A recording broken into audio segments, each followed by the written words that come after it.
suis quelqu'un de... J'aime bien, j'ai deux tendances. D'un côté, je fonce la tête baissée en général.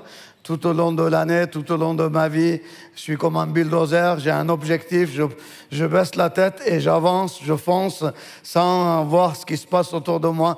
Mais j'aime bien m'arrêter aussi, j'aime bien m'arrêter, regarder derrière moi et voir les erreurs que j'ai faites, voir les choses que j'aurais dû faire autrement et puis apprendre et apprendre comment pouvoir aller plus loin, aller plus loin dans le reste de ministère que le Seigneur va m'accorder. Je veux être porteur de fruits beaucoup plus. Donc, c'est une période de ma vie où, dans quelques mois, je vais avoir 60 ans. Donc, mais ma sœur Gemma, qui est plus jeune que moi, il faut que je le répète, plus jeune que moi, elle est beaucoup plus jeune que moi. Supposez pas que, parce que je vais avoir 60, qu'elle va avoir 60 ans dans quelques mois. Sinon, c'est dans quelques années qu'elle aura peut-être 60 ans, certainement. Mais en tous les cas, c'est un bon moment, 60 ans, 35 ans de mariage, 20 ans au Canada, 35 ans de ministère, après avoir fini vos sur scène. Donc, il fait que c'est des beaux moments de pouvoir réfléchir et puis dire qu'est-ce que j'ai mal fait, qu'est-ce que j'aimerais faire différemment, qu'est-ce que j'aimerais aller plus loin. Et il y a plusieurs choses que j'ai réalisées, c'est que d'une, ce n'est pas par... le nombre de minutes supplémentaires que je vais prêcher que mon assemblée va changer. Ce n'est pas par la qualité de mes prédications qui doivent être bibliques, qui doivent s'améliorer, qui doivent être inspirées, qui doivent être impactants. Mais à un moment donné, tout cela ne va pas suffire si le cœur de ceux qui écoutent n'est pas ouvert et s'ils n'ont pas soif de pouvoir recevoir davantage du Seigneur, vivre davantage les choses que le Seigneur a préparées pour eux. Et qui fait que j'ai réalisé, comme d'autres pasteurs qui sont au milieu de nous, que j'aimerais vraiment saluer mes collègues dans le ministère, on réalise souvent qu'en fait, beaucoup de chrétiens qui sont nés de nouveau, membres d'église et même servants dans l'église, eh bien, ne portent pas beaucoup de fruits dans leur vie. Et c'est très frustrant pour les pasteurs.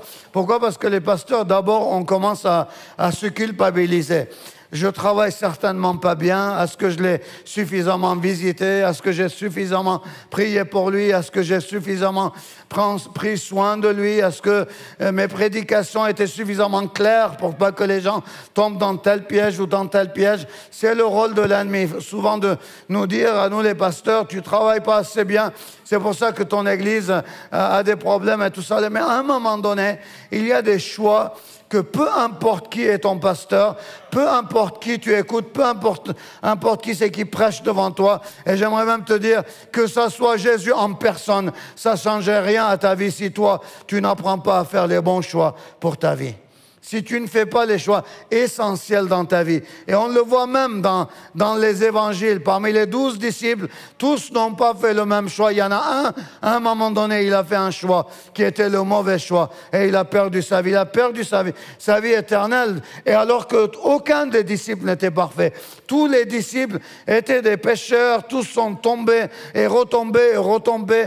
Parmi eux, il y avait les orgueilleux, ceux qui voulaient avoir la première place, ceux qui voulaient avancer dans la chair. Il y en a même qui étaient prêts à se battre pour Jésus avec une épée pour pouvoir défendre l'honneur et le nom de Jésus. Eh bien, ils ont tous échoué. Mais à un moment donné, il y en a qui ont fait un choix. Peu importe ce qui arrive, peu importe qu'adviendra de leur vie, ils vont suivre Jésus. Et ils l'ont suivi sans jamais le regretter. La majorité sont devenus martyrs et ils sont devenus des héros donc, au niveau de l'humanité parce qu'ils ont été des instruments de salut pour des millions et voire des milliards dans l'histoire depuis 20 siècles aujourd'hui. Alors, tout à l'heure, il y en a qui m'ont dit, mais on te voit sur EMCI, c'est très bon. EMCI, si vous n'êtes pas abonné, allez-y, puis partagez des choses. Il y a même mon frère Damien, il met des choses excellentes sur EMCI. Alors, je vous encourage. Alors, souvent, je l'ai dit, surtout ces dernières semaines où j'ai eu l'occasion d'encourager le peuple chrétien à tous les jours. J'ai dit, s'il y avait un concours des pasteurs des plus heureux, eh bien, je participerai, je m'inscrirai. Et je suis quasiment certain que je finirai dans les 3 finalistes. Et puis, j'espère même que je finirai le premier. Pourquoi? Parce que je suis réellement un pasteur heureux. Je suis un pasteur qui a la joie de servir le Seigneur. J'ai consacré ma vie à Jésus et j'estime que je n'ai rien fait. Et même si que je vivrai, je renaîtrai 10 fois. Les 10 fois, je voudrais consacrer ma vie encore à mon Seigneur. Pourquoi? À cause de sa fidélité, à cause de l'amour et à cause de la grâce que j'expérimente de lui. Je réalise qu'il n'y a aucune vie qui mérite d'être vécue. Aucune vie qui mérite d'être vécue sans Jésus. Lorsque Jésus est dans une vie, lorsque une vie est associée à Jésus, à ce moment-là, il y a vraiment des temps. Il y a le bonheur qui coule, peu importe les situations et les circonstances de la vie. À un moment donné, il y a une qualité de vie, il y a un sens de la vie qui, à un moment donné, transcende et qui devient tellement supérieur à la meilleure des vies que nous pouvons vivre ici-bas sur la terre. Alors, j'aimerais prendre cette image pour vous illustrer, avant d'entrer dans mes points, les 3 choix les plus essentiels que, en tant qu'enfants de Dieu, nous sommes appelés à faire. J'aimerais prendre cette image. Je ne sais pas combien d'entre vous, vous avez déjà roulé au Québec. Donc, pas la ville de Québec, dans l'État de Québec. Et puis, il y a une chose très différente par rapport à la France.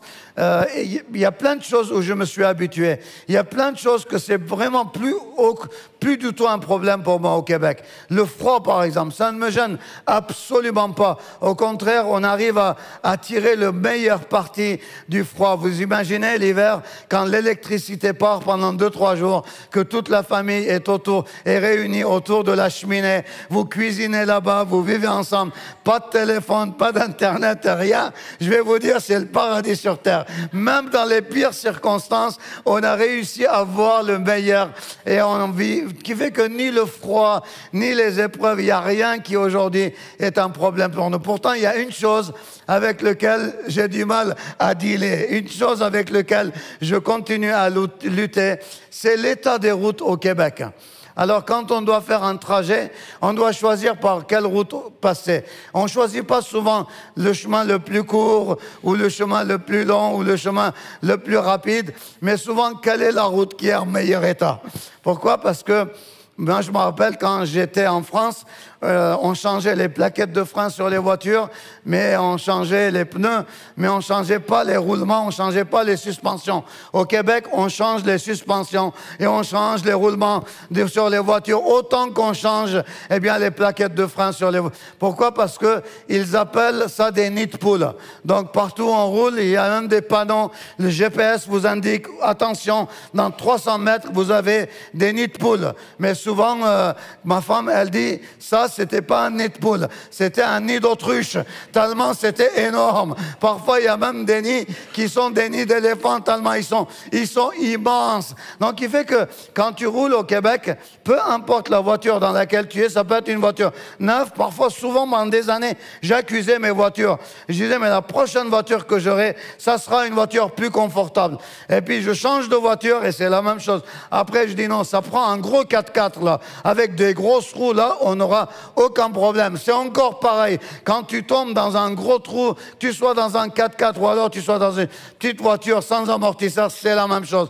Tu es secoué de partout, tu sais plus où tu habites, jusqu'à ce que la voiture, elle retrouve son sens. Alors, qui fait que la vie chrétienne, elle est souvent jalonnée, non pas à cause de notre manque de foi, non pas parce que Jésus n'est pas suffisamment pour nous, ou non pas parce que la parole de Dieu n'est pas suffisamment puissante pour toi, ou alors non pas parce que tu n'es pas quelqu'un qui comprend la parole de Dieu, tu es quelqu'un qui est capable de comprendre la parole de Dieu, tu es quelqu'un qui a compris l'autorité de Jésus, tu es quelqu'un qui a soif les dimanches, qui écoute les prédications, qui écoute les messages, mais ça, souvent là où je vois, donc après ces années, c'est pas si long que ça, mais c'est 35 ans de ministère, là où les chrétiens faillissent et là où ça fait la différence, c'est entre les chrétiens qui sont capables de faire les mauvais choix et capables de faire les bons choix. Les chrétiens qui n'ont pas de discernement par rapport au chemin qu'il faut qu'ils empruntent pour pouvoir vivre les bénédictions du Seigneur. J'aimerais prendre un texte dans Jacques, au 1er chapitre, le verset 25. Jacques, 1er chapitre, verset 25, il nous a dit, mais celui qui a plongé les regards dans la loi parfaite, la loi de la liberté, et qui persévère, non pas en l'écoutant pour l'oublier, mais en la pratiquant activement, celui-là sera heureux dans toute son action. Donc celui qui va pratiquer activement, pas celui qui va écouter, qui va savoir. Et beaucoup de chrétiens, je dirais, tu peux faire aucun reproche à la majorité des chrétiens. Ils connaissent la parole. Ils connaissent le fonctionnement d'une église. Ils connaissent plein de choses. Mais beaucoup de chrétiens vivent une double vie. Tout à l'heure, dehors, j'ai eu le cœur brisé. J'ai rencontré une personne que je n'ai pas vue depuis très longtemps. Et en ce moment-là, tu poses la question par rapport à la famille. Comment va ta famille? Comment va ton mari? Eh bien, on n'est plus ensemble là. Parce que mon mari vivait une double vie. J'ai été brisé. J'ai été brisé. Parce que ce garçon, je l'ai connu dans son adolescence. Il est le fils d'une famille excellente. Une famille, je dirais qu'on montrait du doigt, une consécration exemplaire. Il a détruit sa famille parce qu'il ne connaissait pas la parole. S'il connaissait la parole, parce qu'il n'est pas allé à l'église, il allait à l'église. Parce qu'il y a quelque chose qui lui manquait au niveau de la foi. Il n'y a rien qui lui manquait. Les meilleurs pasteurs ont été ses pasteurs. Les meilleurs enseignements, il a pu les avoir. Il a eu dans sa famille et son entourage les meilleurs exemples autour de lui. Mais à un moment donné, il s'est contenté d'une double vie. Et il a perdu sa famille. Beaucoup de pasteurs, ils perdent le ministère. Pourquoi? Parce qu'à un moment donné, ils sont dans une double vie. Beaucoup de familles ne vivent pas l'excellence de l'évangile dans leur foyer parce qu'ils se contentent d'une double vie. Comment faire la différence entre une double vie et une vie consacrée pleinement à Jésus? Premier choix que nous avons à faire, qui est vraiment un choix, je dirais, non discutable, non négociable. Accepter Jésus pleinement. Je n'ai pas dit juste accepter Jésus. Beaucoup d'entre vous, vous l'avez fait. Mais accepter Jésus pleinement. Peu de chrétiens l'ont réellement fait. Accepter Jésus pleinement. Il y a un moment donné, il y a un refrain qui a résonné dans ma tête d'une manière non-stop pendant des semaines et des semaines. Jesus is better. Jésus est meilleur. Jésus est meilleur. Tout. Vous savez, en fait, notre problème, c'est que on a confiance en Jésus, on croit à la parole, on prêche la parole, on témoigne même autour de nous, mais dans les moments de l'épreuve, dans les moments de difficulté, dans les moments où on doit faire des choses les plus importantes de notre vie, à un moment donné, on manque de confiance en Jésus. Alors, on ignore qui est notre Jésus. On ignore que Jésus est la solution à nos besoins. On ignore que Jésus est la réponse, finalement, qui va réellement nous satisfaire et nous remplir pleinement. Alors, au lieu de choisir Jésus, on choisit des voies humaines. Au lieu de choisir vraiment de dire non, Jésus, mon Jésus est meilleur, je vais rester derrière la parole de Jésus, je vais le suivre, je vais être pleinement avec lui. Alors on commence à choisir des voies humaines. On commence à comprendre et à entendre d'abord le conseil de ceux qui nous entourent. Je ne sais pas ici, mais chez nous, quand un couple est en difficulté, vous savez, la peur la plus grande que j'ai, c'est que dans leur milieu de travail, ils commencent à partager leurs difficultés.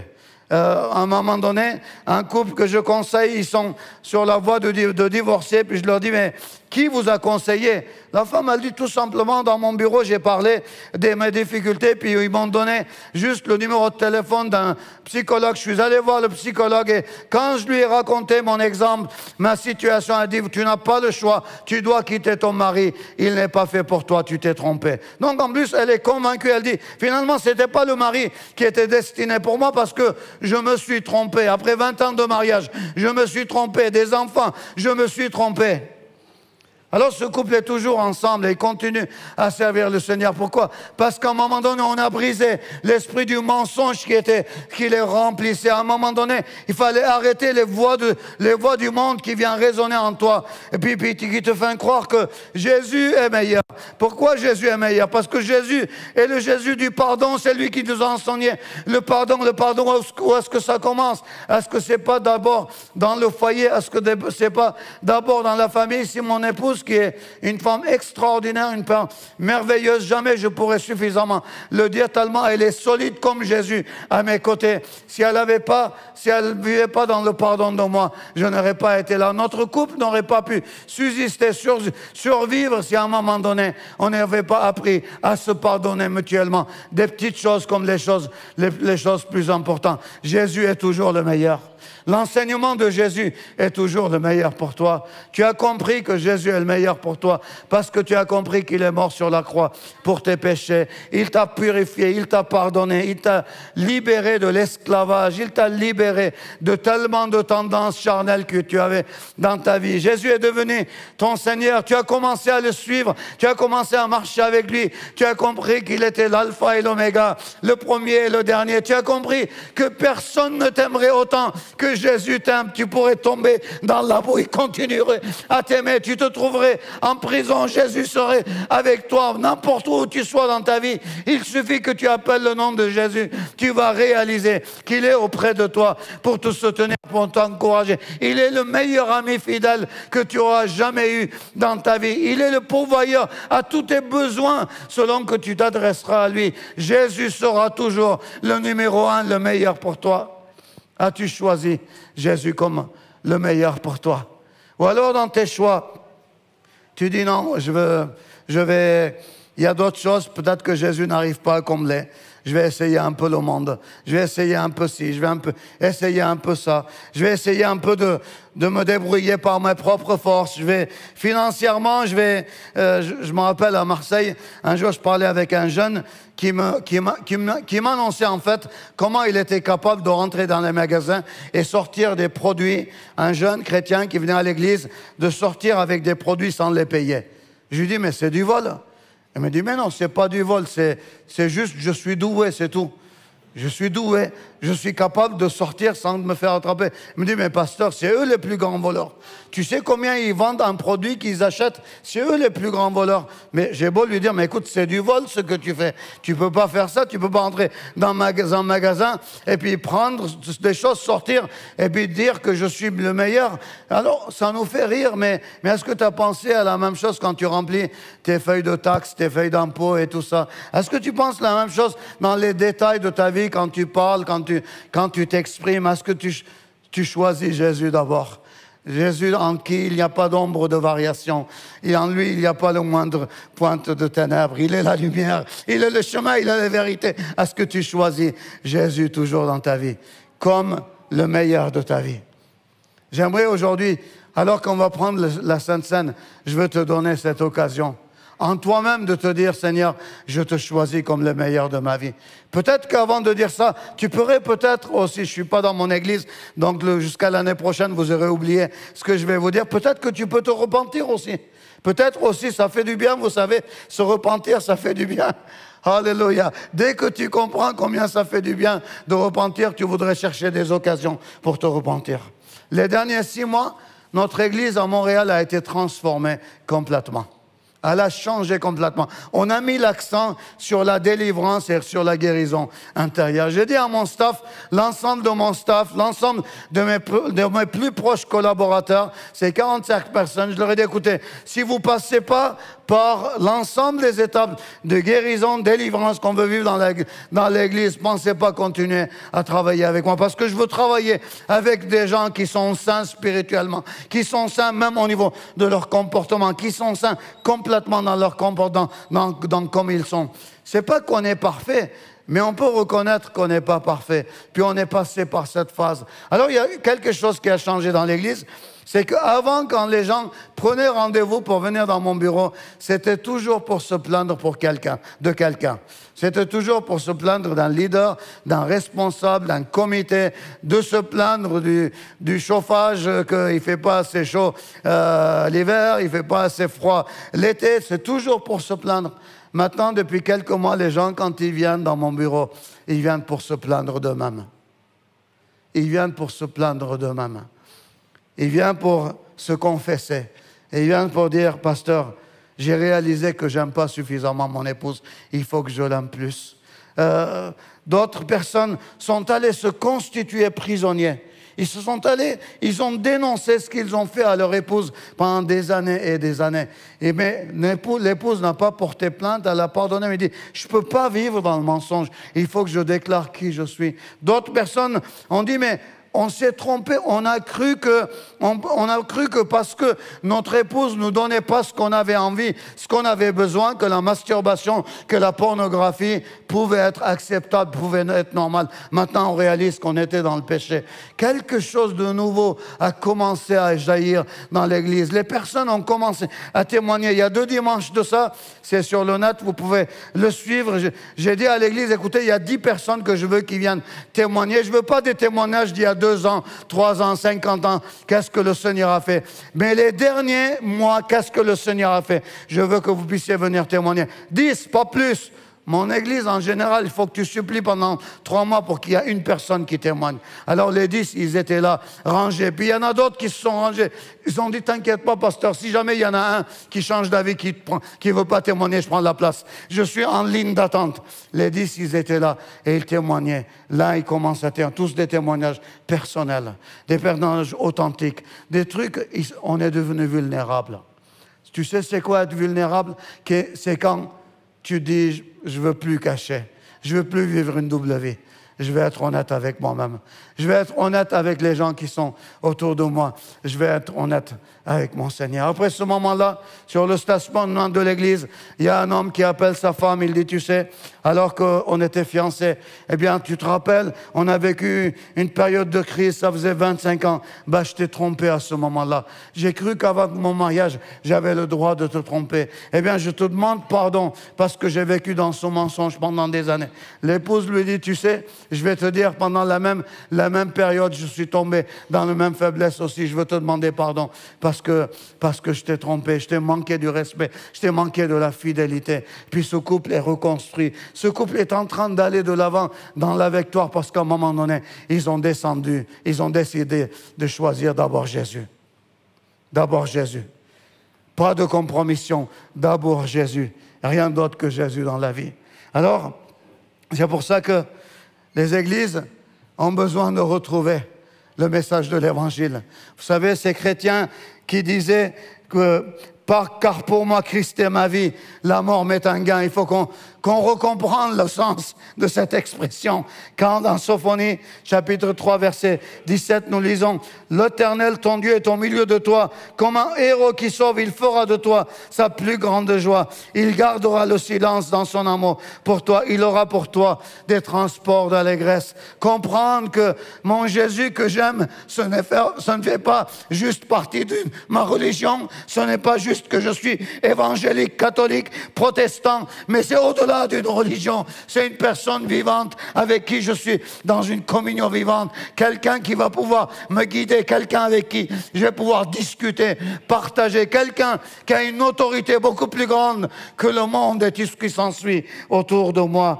Dans Matthieu, chapitre 16, nous lisons, quiconque en effet voudra sauver sa vie la perdra, mais quiconque perdra sa vie à cause de moi la retrouvera.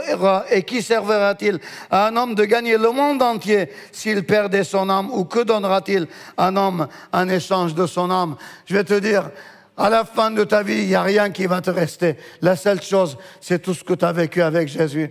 Il y a 2-3 ans de ça, je faisais j'étais à côté de lui, j'ai fait son enterrement après. L'homme le plus riche que j'ai vu de mes propres yeux, qui pèse des centaines de millions de dollars. Et puis il était en train de mourir. En face de lui, il y avait sa femme et sa fille. Et en une main, il tenait sa femme et sa fille, les mains des deux. Et de l'autre côté, il me tenait ma main au moment où il a rendu l'âme. Puis à ce moment-là, il s'est tourné vers moi. Il dit, tu vois, pasteur, mon bonheur est complet maintenant. Il y a ce que j'aime le plus sur terre, ma fille, ma femme. Et puis toi, tu es là, tu représentes mon Jésus, mon Seigneur et mon Sauveur. Je vais vous dire, à son enterrement, Il y avait du monde dans son business qui avait voyagé du monde entier pour venir le voir. C'était juste pour des affaires. C'était juste pour de l'argent. Mais personne n'a parlé de sa réussite financière. Personne n'a parlé qu'est-ce qu'il a accompli dans sa vie au niveau du business. Les seules choses qui étaient en train de témoigner, le cœur qu'il avait avec lequel il a aimé ceux qui les entouraient. Ses employés, ils ont pu témoigner. Ils disaient, mais quand il marchait dans l'entreprise, avant sa conversion, on tremblait parce qu'on disait, ça y est, le patron est entré dans l'usine. Mais après, quand il marchait dans l'entreprise, c'était comme notre papa. On pouvait s'approcher de lui, on pouvait le saluer, on pouvait lui parler parce que Jésus avait changé sa vie. Choisir Jésus, it's better. C'est toujours le meilleur. N'aie pas de doute et ne laisse pas l'ennemi te tromper dans les moindres détails de ta vie. Choisis Jésus. Deuxième point, très important. La Bible nous dit dans 2 Corinthiens chapitre 6, à partir du verset 14, « Ne formez pas avec les incroyants un attelage disparate. » Ce texte est long. En général, beaucoup de fois, ce texte est employé au niveau des mariages, des couples qui veulent se marier, puis on insiste en disant « Tu dois te marier avec un chrétien. » C'est vrai, mais je pense que ce texte va au-delà de cela. Vous savez, un attelage, tu te mets en attelage avec quelqu'un, par exemple, un partenaire d'affaires. Tu es uni à lui. Tu travailles avec lui, tu décides ton avenir avec quelqu'un avec qui tu décides d'être un partenaire dans ton affaire. Cet attelage, c'est ce morceau de bois qui vient être posé sur deux chevaux, qui vient d'être posé sur des mulets ou sur des bœufs qui vont fouler le train. Ça unit deux personnes d'une manière indélébile. Ce que tu vas être va dépendre avec les personnes avec qui tu vas t'unir. Les amitiés, les relations comme des ascenseurs. Il y en a avec qui tu descends, il y en a avec qui tu montes. On dit, dis-moi qui sont tes amis, je te dirai qui tu es. Il y a des années de ça, j'aime la ville de Valence parce que quand je suis là, je me rappelle qui j'étais, je me rappelle ce que le Seigneur a fait dans ma vie, je me rappelle les changements que le Seigneur a fait dans ma vie. L'été passé, j'ai rencontré quelqu'un qui a été mon ami pendant des années et des années quand j'étais collégien à Briffaut. Puis il m'a retrouvé, il a voulu me rencontrer, il a voulu me voir. C'est quelqu'un qui est connu sur la ville de Valence. C'est celui qui a fondé les centres funéraires Vallon. Donc le patron, c'était mon ami. Puis un vrai ami quand on était adolescent, à l'âge de 16, 17 ans. Et puis il me retrouve. L'été passé, il me dit, il faut qu'on se retrouve. Et puis on se voit, et puis on va chez lui avec mon épouse. À peine, on rentre chez lui, à peine on est assis, il se tourne vers mon épouse. Et il dit, tu vois qui je suis? C'est un colosse. Il doit mesurer 30 cm de plus que moi, voire plus. Et il doit faire facilement 30-40 kilos de plus que moi, un colosse par rapport à moi. Il dit, tu vois, même dans le temps, j'étais un colosse par rapport à ton mari. Mais quand je regarde ton mari, j'ai toujours peur de lui. Le Seigneur a brisé cette relation. Le Seigneur a brisé ces relations que j'avais. Certaines de ces relations m'auraient conduit en prison, alors que j'ai choisi d'autres relations qui m'ont conduit d'être qui je suis aujourd'hui. Qui sont les relations que tu choisis? Alors, on doit avoir des relations avec des non-croyants. Cette personne, par exemple, cet été, j'aimerais la revoir parce qu'il faut qu'elle rencontre Jésus. Elle a eu du succès peut-être dans sa vie, mais ça, c'est rien, c'est bidon tout ça. Un jour, il va partir, il n'emportera rien avec lui, mais il faut que son âme soit sauvée. Il faut que lui et son épouse aient la vie éternelle. Donc j'espère pouvoir les rencontrer de nouveau pour pouvoir les témoigner. Mais quand tu rencontres des gens pour les témoigner, pour pouvoir les emmener au Seigneur, quand tu rencontres des gens qui ne sont pas de ta foi, qui influence l'autre? Est-ce que c'est toi qui les influences ou alors est-ce que c'est eux qui t'influencent? J'aimerais te dire que ça soit des alertes pour toi. S'ils t'influencent, à ce moment-là, tu dois rompre ces alliances. Sais-tu comment tu peux savoir si tu es en train d'aller dans une voie, dans une double vie qui n'est pas à la gloire de Dieu? Est-ce que tu oserais raconter à ta mère, à ton épouse, à ton mari, toutes les choses dont vous parlez, toutes les choses que vous pensez à faire. Pose-toi cette question. Si tu as honte de ce que tu fais, ou alors si ce que tu fais, ça engendre la honte en toi, que ça soit un signal d'alarme pour toi, pour te dire, non, cette relation est en train de me conduire à la perdition. Cette relation est en train de me conduire à la perte. Et reviens vers le Seigneur. Choisis Jésus, choisis toujours Jésus et sois attentif pour être avec des personnes qui vont t'amener plus loin. Lorsque j'étais un jeune pasteur, je voulais apprendre de tous les pasteurs qui avaient marché avant moi. Je voulais savoir qu'est-ce qu'ils avaient compris, qu'est-ce qui avait fait leur vie, leur persévérance et tout ça. Puis à un moment donné, j'ai rencontré, il y a deux types de pasteurs. Il y a des pasteurs qui sont tout le temps dans la critique et dans la dépression. Ils font toujours une petite dépression, toujours une petite critique.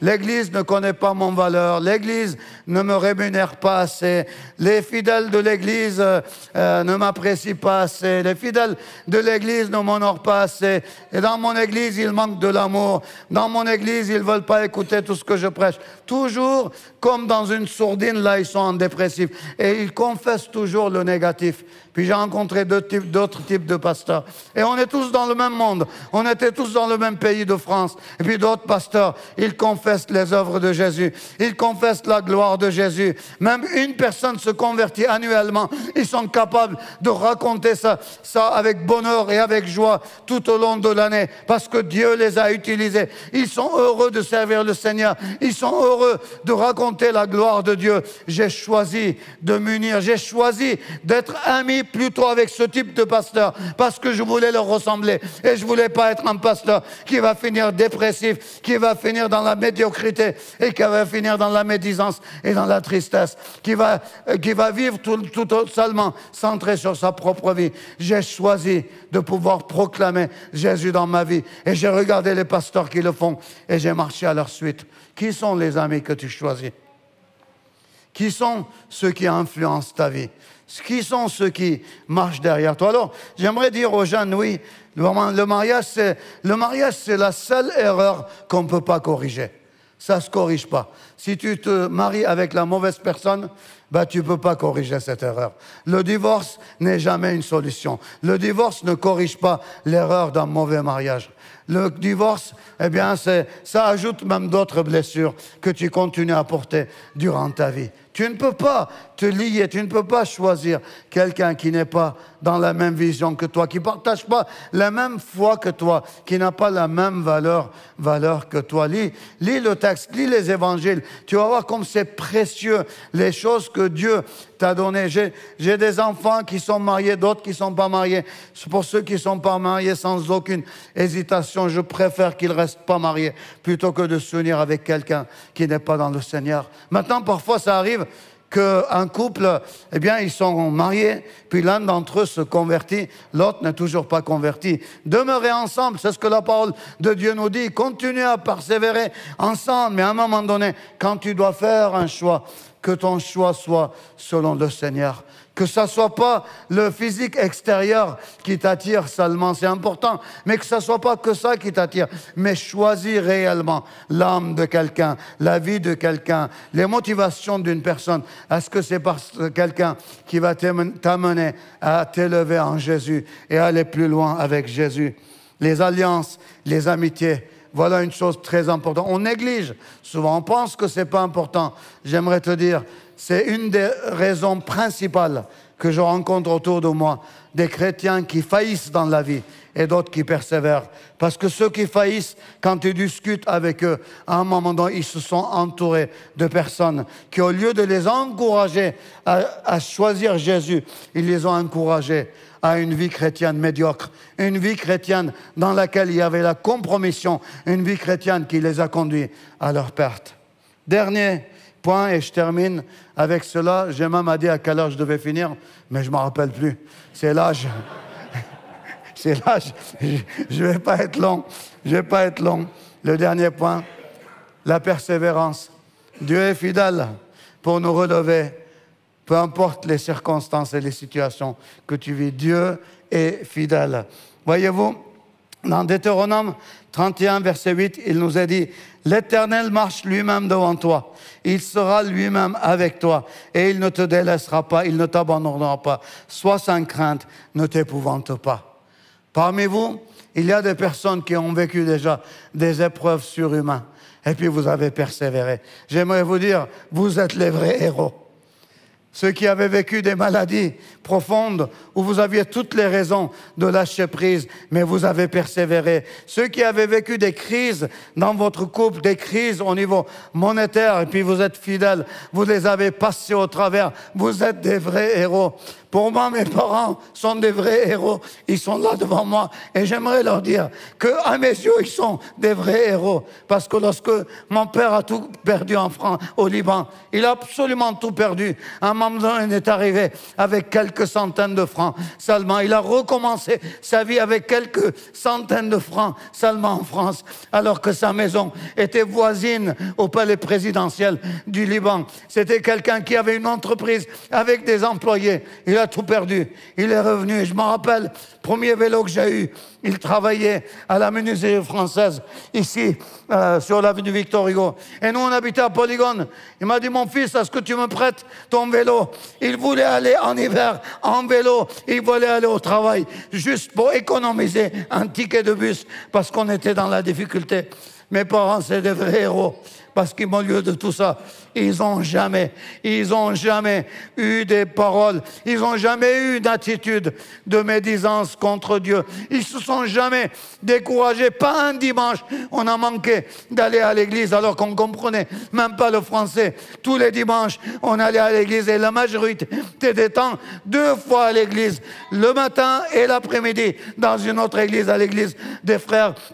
Donc, Maranatha, on y allait sans cesse. C'est des gens qui ont gardé le cap sur Jésus, malgré les circonstances, malgré les difficultés qu'ils ont traversées. Ils ont persévéré.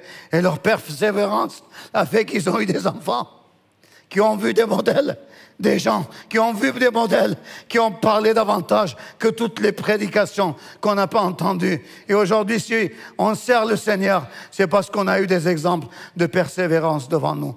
Persévère. Peu importe tes circonstances, persévère, ne lâche pas prise. Si c'est difficile, persévère. Jésus a toujours une solution entre tes mains. Ça m'est arrivé parfois d'être dans de telles situations, surtout dans mon accident, où j'ai réalisé que je ne pouvais plus persévérer. J'étais arrivé au bout et puis j'arrivais plus à aller en avant. À ce moment-là, j'ai pu dire au Seigneur, j'ai trouvé un texte dans la Bible qui disait, eh bien, il ne permettra pas que vous soyez éprouvés au-delà de vos forces. J'ai attrapé ce verset et je l'ai redonné au Seigneur. Je dis, Seigneur, tu as donné une promesse que tu ne permettras pas que je sois éprouvé au-delà de mes forces. Alors Seigneur, écoute-moi bien. Ou alors tu enlèves cette épreuve parce que je ne pourrai pas la supporter. Ou alors tu me donnes la force de pouvoir la porter. Le Seigneur a répondu. Il l'a répondu d'une manière merveilleuse. Et vous allez entendre l'ensemble de ce témoignage à travers un film que mon frère Damien est en train de réaliser, qui va sortir. Comment Dieu est fidèle dans toutes tes épreuves. Lâche pas prise. Tu es dans des difficultés, lâche pas prise. Tu es critiqué, lâche pas prise. Il y a des gens qui te critiquent, ne lâche pas prise. Il y a des gens qui t'insultent, lâche pas prise. C'est pas que pour vous, même pour les pasteurs, ça m'est arrivé. Dans mon église, déjà, des gens sont rentrés alors que je prêchais. Quelqu'un s'est tenu devant moi. Il m'a dit, toi et ta famille, je vais vous nettoyer. Je vais voir la police, ils me disent, dis-nous son nom, il sera en prison. J'ai choisi de lui pardonner, j'ai choisi de l'aimer cet homme, j'ai choisi des épreuves, tout le monde en a. J'en ai, tu voudrais pas savoir les attaques que j'ai pu recevoir dans ma vie. Et pourtant, si on est là, c'est pas parce qu'on est des surhumains, c'est parce qu'à un moment donné, on a compris que celui qui va persévérer jusqu'à la fin, c'est lui qui va gagner. Tu n'es pas un peuple de losers, tu n'es pas un peuple de perdants. Tu es un peuple de gagnants. Dieu a choisi un peuple et elle a choisi ce peuple pour la victoire, pour sa victoire, pour que là où on est, on soit des lumières, on soit seul dans la ville de Valence. Alors, votre persévérance, votre fidélité dans votre entourage, dans la ville de Valence, va faire que vous allez être des lumières vivantes de Jésus dans toutes les circonstances à travers lesquelles vous vivez. Je termine avec ce témoignage. Hier, avec ma sœur et nos époux et épouses, on est allé voir Marc Brunet à l'hôpital. Vous connaissez beaucoup d'entre vous Marc, vous savez ce qu'il vit actuellement. Marc, je l'ai considéré toujours comme un héros sportif, un homme hors du commun. Qui peut faire ce que Marc a pu faire? Mais hier, je vais vous dire, j'ai vu le véritable héros. À un moment donné, on prend un temps de prière. Françoise prie, Gemma prie, moi je prie, Priscille prie. Et puis on a cru que tout le monde a prié, Jean-Paul a prié. Mais Marc s'est mis à prier. Il a commencé en remerciant le Seigneur. Je le regardais, les yeux ouverts, je le regardais prier. Je disais, waouh, je croyais que c'était un héros là, mais là je me rends compte que c'est un héros là. J'ai hâte que le Seigneur le rétablisse et qu'il écrive encore un livre, un témoignage de ce que fait cet homme. Je sais que c'est un véritable héros, pas dans ses succès, mais dans les moments les plus difficiles de sa vie. C'est là qu'on trouve le véritable héros. Il y a un héros qui se cache en toi. Ta persévérance va dépendre toujours des choix que tu feras. Choisis Jésus. Choisis d'être entouré des personnes qui vont t'aider à aller de l'avant. Et lâche pas prise, quoi qu'il arrive. Et tu seras vainqueur. Je vous invite à ce qu'on soit debout. On va prendre la communion, la Sainte Seine. Et le pain représente le corps de Jésus qui a été donné pour nous, mais ça reprend vraiment l'unité de l'Église, le corps. Aucun d'entre nous, on est l'Église à nous tout seuls. On est l'Église dans la communion des uns des autres. On est des cellules microscopiques du corps de Christ, sachant que même l'Église M ne fait partie que d'une petite cellule dans l'Église de Jésus-Christ, dans son ensemble dans le monde. Mais on le sait les uns et les autres, il suffit qu'il y ait une petite cellule maligne dans notre corps et notre corps entier peut être empoisonné. Alors sois une bénédiction pour cette Église. Sois une bénédiction. Ne permets pas que dans ta vie, ne permets pas que dans cette Église, tu sois une cellule qui ne soit pas en bénédiction pour les autres. Et quitter, ce n'est pas la solution, mais te laisser transformer, c'est ça la solution. Qui peut te transformer? Jésus seul est celui qui nous transforme. Alors pendant cette communion qu'on va prendre, je vous invite que ce soit comme un temps de... C'est comme si je vous disais, venez devant, je vais prier pour vous, et que vous veniez tous, et que je priais pour chacun d'entre vous.